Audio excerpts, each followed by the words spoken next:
Airbnb is dead. Or is it? Well, that's the buzz lately anyway. Investors are nervous, cities are cracking down, and people are wondering if the cash flow days are over.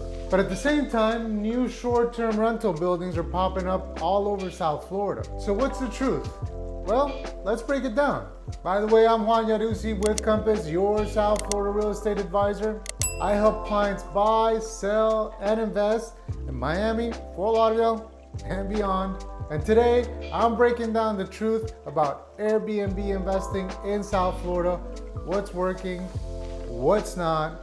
And you're gonna wanna watch this one till the end because I reveal the 3 biggest mistakes new Airbnb investors are making right now and how to avoid them, potentially saving you thousands upon thousands of dollars. So without further ado, let's dive in. Let's be clear, Airbnb is not dead, but the game has changed. According to AirROI, as of 2025, Miami has over 7,000 active listings. The top performing units are pulling in $8,400 a month or more in peak season, but it can certainly generate much more or much less depending on the property type. The average is actually closer to $3,000 a month, with occupancy ranging from 55 to 87% for those top performing properties.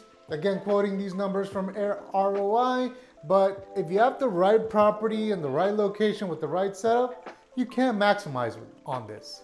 But here's the catch, not every property performs at the same level. Location, property quality, and management makes a big difference, and seasonality is real.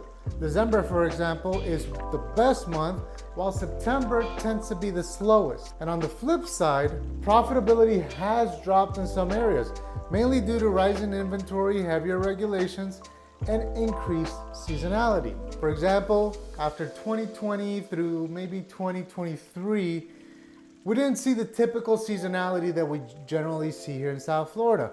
And many investors made their projections on what was happening at the moment. But now we're reverting back to that seasonal trend. So you have to account for peak season and lower season. So is it still profitable? Absolutely, but only if you know what you're doing.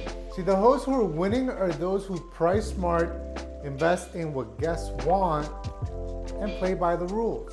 So where are these clear winners? Well, we're thinking about location in Miami, areas like downtown Miami, Brickell, Wynwood, South Beach in the areas that allow it, and Coconut Grove, to name a few. And in Fort Lauderdale, you have Fort Lauderdale Beach, Victoria Park, downtown Fort Lauderdale, and Las Olas. And what's the common thread in these areas? Well, walkability, access to nightlife, beaches, and local attractions. In Miami, there are dozens of new buildings designed just for Airbnb. In Fort Lauderdale, not quite as many, but that's starting to change. Here's an interesting tidbit pulled from AirROI. Condos and apartments make up 60% of listings in Miami. Only 30% of those are houses. Top performers, a penthouse in Brickell generates over $650,000 a year with an average daily rate of $3,000 and 52.5% occupancy.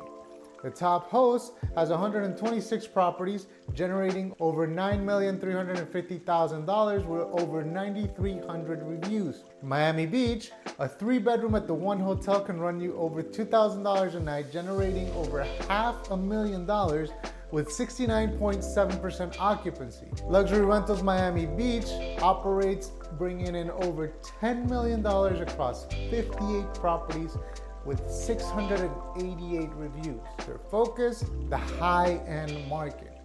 Miami Beach has 89.9% condo listings and only 1.6% of those are houses.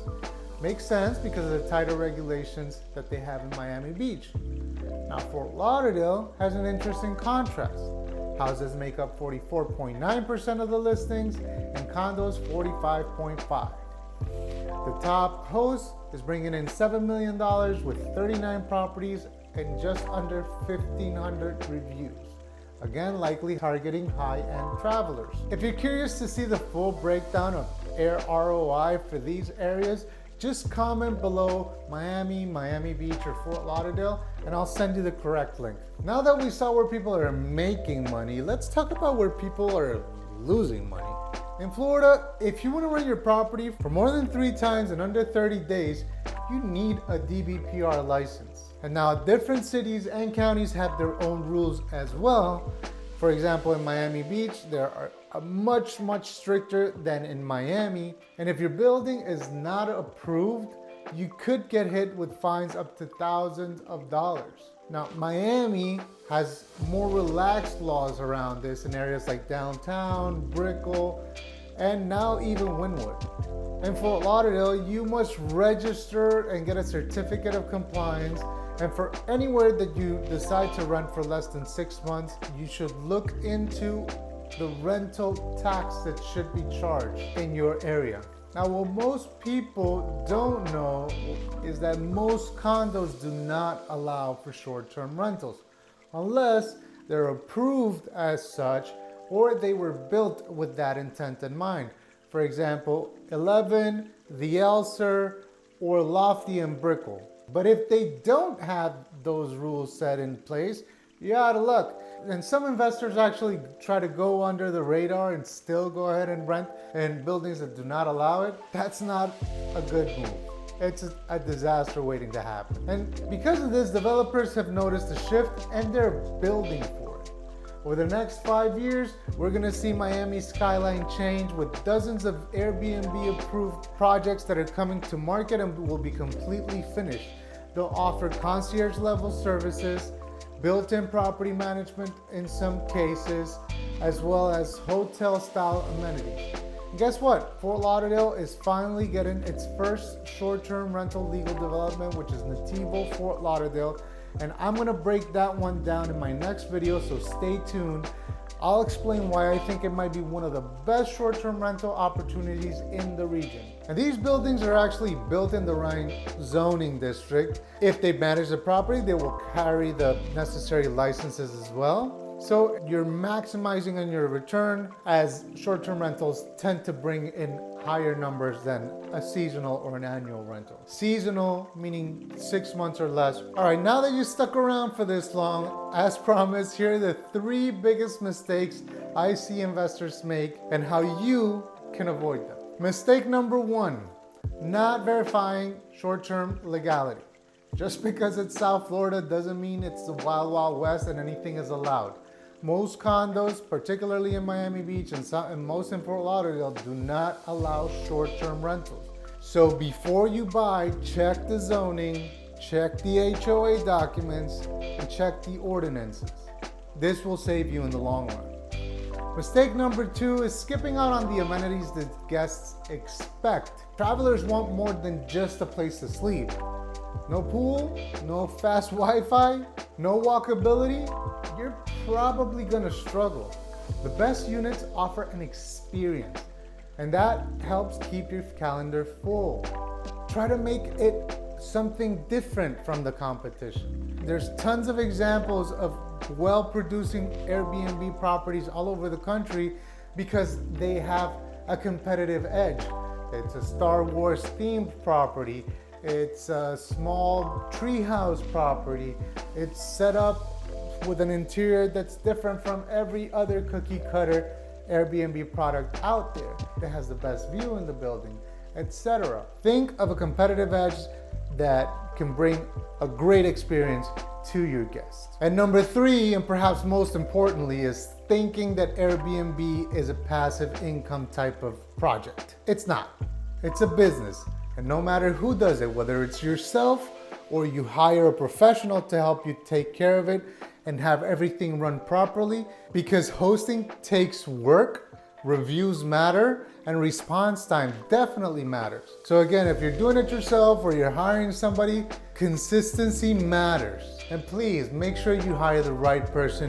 They can make or break your business, like everything else in life. Now, if you can actually avoid these 3 mistakes, you're already ahead of 80% of investors out there getting burned today. All right, how do you actually win right now with Airbnb? Well, you need to know your local laws, buy in walkable, safe areas, near beaches, nightlife, or tourist attractions, offer the right amenities, pools, Wi-Fi, self-checking, laundry, beach gear, and like I said, some differentiating aspect. And finally, again, treat it like a business. If not, hire someone who will, please. So, is Airbnb really dead in South Florida? Not even close. But if you buy the wrong property in the wrong building or in the wrong part of town with the wrong zoning, you could end up losing tens of thousands of dollars and be forced to sell at a loss because your projections were made on short-term rental income. Unfortunately, I know of cases like this, and on projections, you can do your own research, but always try to be conservative. Because when you over project, you could lose thousands of dollars. I've seen it happen. That's why I help my clients focus on the right opportunities for their specific goals in legal compliant and build to perform properties. So if you're looking to buy, sell, or invest in South Florida, if even you're just curious, please reach out. My information is in the description below. I'd be happy to assist you. And if you know somebody who could benefit from this video, please go ahead and share it with them. I'm sure they might find it helpful, and I would greatly appreciate it, as this is a growing channel. And stay tuned for my upcoming videos on the best new short-term rental properties here in South Florida. You can check one of those out right here. And if you want to stay in touch with everything that's happening down here, consider subscribing. Again, I'm Juan Iarussi with Compass, your South Florida realtor. Thank you for watching. And remember, stay informed, stay savvy, stay ready, and I'll see you on the next one.